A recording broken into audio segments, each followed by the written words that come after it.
30 minutes lang. Bati na. Oh. Yan nila mga kapaglaom. Ito mahimo sa pagpakibatok sa kamatuoran kundi pagdapig sa kamatuoran. Dagan karon mga katawhan, mga higala nga wala na magsubay sa dalan sa Ginoo. Ay ila mangisalikoy ang balaod sa Ginoo, no? Ato gyud tumanon ang balaod sa atong Ginoo sa Kristo. Kaya nga naman para nga madasigon ta kanunay walay kumpiyansa nagtuman ta sa gabubuton sa atong Ginoo. Oh. Na ako karon diri sa Parkway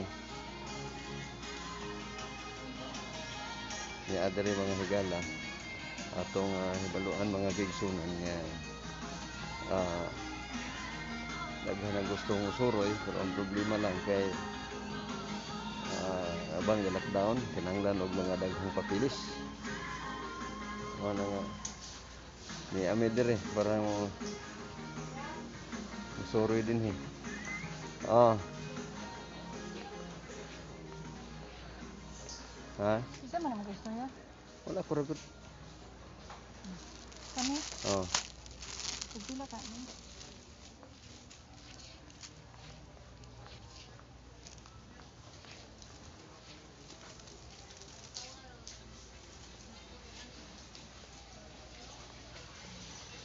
Ano mga higala, mga kapaglaom.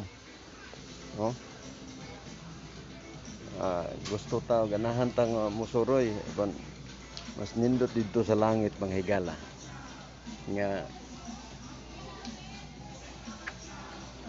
makapuyo ta dito sa langit.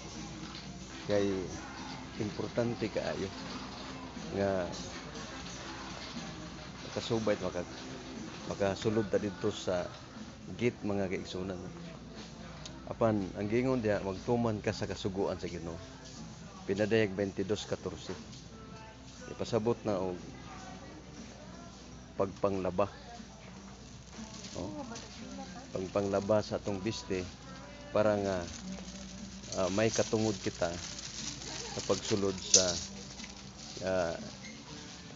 permiso sa gingharian diha sa Dios. Manglaba sa atong mga biste. Ug ang biste sumala sa Pinadayag 19:4 mao ang gitawag og biste sa pagkamatarong. Tuman lang ta naingon ang unang Tesalonika 6:15 nga mutuman ta hantod sa pagbalik sa Ginoo. Aron kini malikay sa pagsaway o subuling o pagsaway. Mo na mga kaigsunan. O dili na to malalis nga duha ra ka klase ang tao karon. Mao ang nagsubay sa kabuton sa Ginoo ug naglapas sa kabuton sa Ginoo. Mo na nga tagamutan na to kita igo ra tang nagdepensa mga higala. Kung unsa gyud ang isulti sa Ginoo, way kapin og kulang ang ato, no? Way kapin og kulang. Mo na nga saon nalagpaning kamot kay naa sila diha sa pagtuis sa kasulatan, pagtuis sa kasuguan. Wala tay